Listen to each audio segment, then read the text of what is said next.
Joko Widodo dengan Ibu Iriana itu sedang hadir dalam sebuah perhelatan, tampak ya ada bercak-bercak lagi, hitam-hitam lagi, nggak cuma di wajah tapi juga kelihatan dari ekstremitasnya ya, di tangan maupun di kaki ya. Nah, ini adalah sinyal bahaya sebetulnya.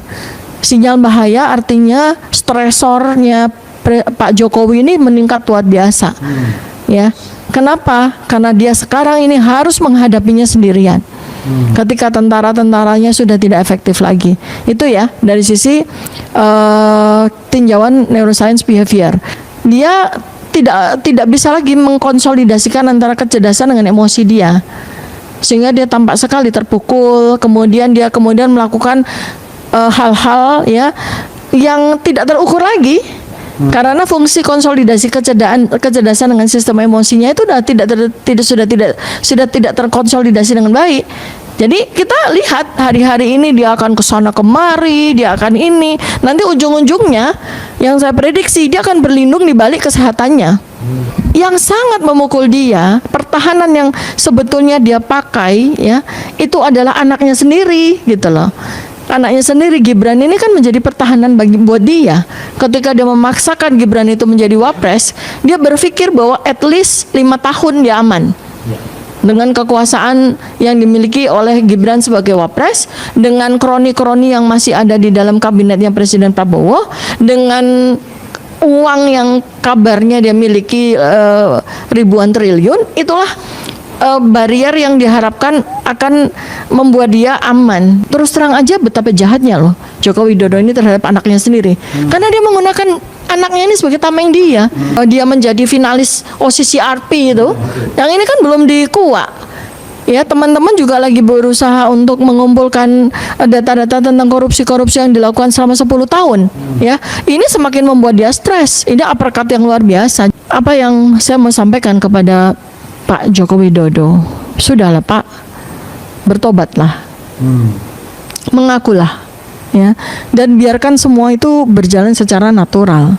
Sekarang Pak Joko Widodo menggunakan Gibran, memaksakan Gibran jadi wapres, dan ternyata kita berhasil mendapatkan banyak sekali data, ya, iya betul, ya, Gibran punya ijazah sarjana BSc dari MDIS, ya, nanti kita akan verifikasi kan, Mas Roy kabarnya kan mau ke Singapura dan mau ke Australia gitu kan, untuk menemukan saksi mata primer, ya itu. Tetapi dia tidak punya ijazah SMA. Untuk menjadi wapres itu tidak butuh ijazah S1, tetapi dia butuh ijazah SMA. Nah ini kan terbongkar.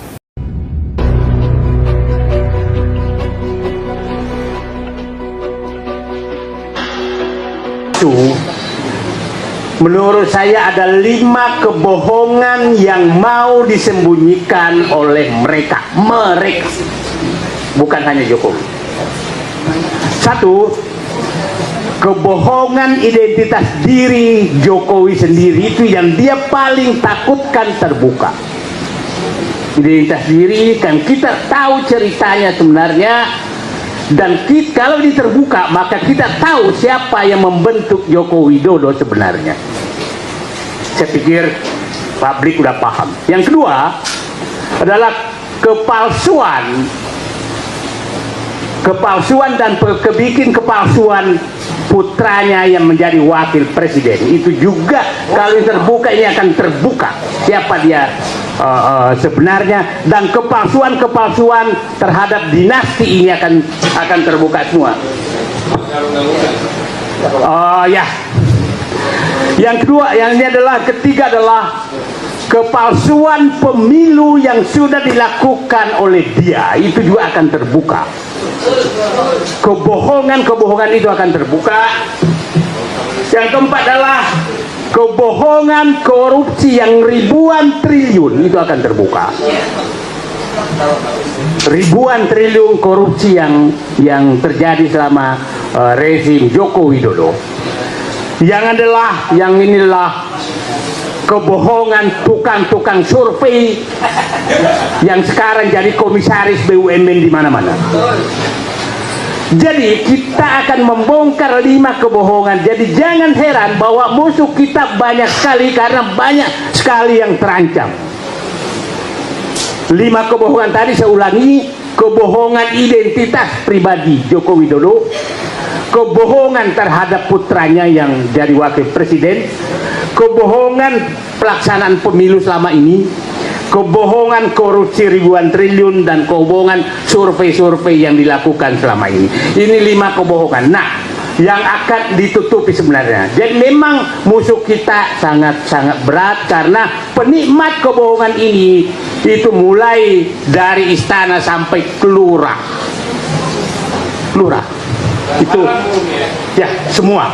Nah, haram. Nah, di posisi seperti ini saya meminta kepada seluruh rakyat Indonesia 3 hal. Mari kita turun semua untuk membela kebenaran ini dan menggusur kebohongan yang hanya dilakukan oleh satu keluarga dari Solo.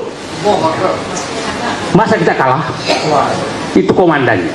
Yang lain itu anak semua. Nah, saya pikir bapak-bapak jenderal pasti mendidih mendengarkan masa kita kalah sama satu dinasti yang tidak jelas. Ya. Purbaya buka angka hitungan kerugian negara akibat Omnibus Law warisan Jokowi. Menteri Keuangan Purbaya Yudi Sadewa buka suara dan menjelaskan kalau negara telah dirugikan oleh hadirnya Omnibus Law yang dibuat Jokowi dan Menteri Urusan Investasi Luhut Binsar Panjaitan.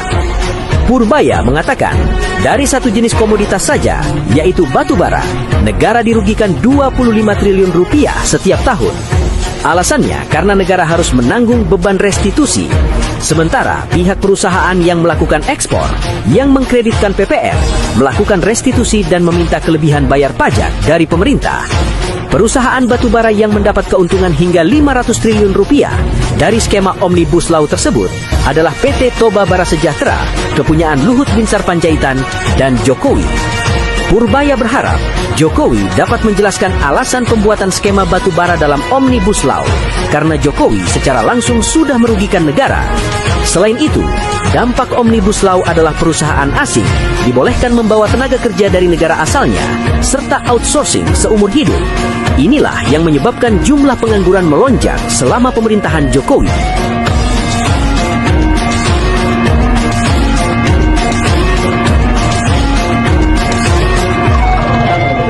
Cina dan tambang neraka, hukum yang tumpul, pejabat yang buta nurani.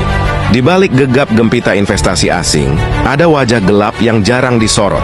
Pengerukan tambang oleh perusahaan Cina yang berlangsung tanpa kendali, merusak alam, merampas tanah rakyat, dan menghancurkan masa depan bangsa. Di Sulawesi, Kalimantan, Halmahera, hingga Papua, tanah kita berubah jadi lubang raksasa. Gunung diratakan, sungai keruh, hutan habis. Dari langit, yang dulu hijau kini coklat gersang. Dan semua itu terjadi dengan restu pejabat negeri sendiri yang menutup mata karena takut kehilangan setoran proyek. Cina datang dengan dalih investasi. Mereka bawa modal tapi juga bawa tenaga kerja sendiri. Rakyat kita hanya jadi penonton di tanahnya sendiri. Mereka ambil nikel, bauksit, emas, bahkan pasir kuarsa, lalu kirim semua ke negerinya. Kita hanya dapat debu dan limbah. Itulah wajah penjajahan ekonomi abad modern. Tanpa perang, tanpa darah, tapi pelan-pelan menghisap kehidupan bangsa. Dan ketika rakyat bersuara, hukum tak bergerak. Hukum di negeri ini tajam ke bawah tapi tumpul ke atas. Nelayan kecil ditangkap karena jala melintas di wilayah tambang, tapi korporasi besar yang merusak laut dan menggunduli hutan justru dilindungi. Ada tambang ilegal milik konglomerat tapi aparat diam. Ada kerusakan lingkungan parah tapi pejabat pura-pura tidak tahu. Begitulah hukum yang kehilangan keberanian. Di balik semua itu mengalir aliran dana besar. Kontrak dengan investor asing dibuat tertutup, izin tambang dijual seperti dagangan, dan laporan kerusakan disembunyikan. Tak ada lagi suara hati. Yang tersisa hanya transaksi. Inilah kebodohan yang mahal. Bangsa yang kaya raya, tapi tak berdaulat atas tanahnya sendiri. Kita punya sumber daya alam yang seharusnya menyejahterakan rakyat, tapi justru menjadi ladang emas bagi penjajah ekonomi. Dan siapa penjajah itu? Ia tak lagi datang dengan kapal perang seperti masa kolonial. Ia datang dengan dasi dan perjanjian investasi. Namanya perusahaan Cina, tetapi wajahnya bisa di mana-mana. Di baliknya ada pejabat lokal yang menjual tanah air dengan harga murah. Sementara rakyat menjerit, sungai tak bisa diminum, tanah tak bisa ditanam. udara penuh debu tambang, dan anak-anak kita tumbuh di bawah langit yang kelabu, di negeri yang dulu dijanjikan sebagai Zamrud Khatulistiwa. Bangsa ini tidak kalah karena perang. Kita kalah karena ketamakan dan penegakan hukum yang tumpul. Kita dijajah bukan karena mereka kuat, tapi karena kita sendiri lemah, mudah dibeli, mudah dibungkam, mudah dilupakan. Wahai para penegak hukum, di manakah nurani kalian? Jika hukum tidak lagi berpihak pada kebenaran, maka rakyatlah yang akan menegakkannya dengan suara dan doa. Sebab Allah tidak akan biarkan kezaliman berdiri selamanya. Dan ketika bumi ini hancur karena kerakusan, jangan salahkan siapapun, kecuali diri kita sendiri yang diam saat negeri ini dijarah. Suara langit, ketika rakyat tak lagi punya mikrofon, bagikan jika kamu masih punya hati.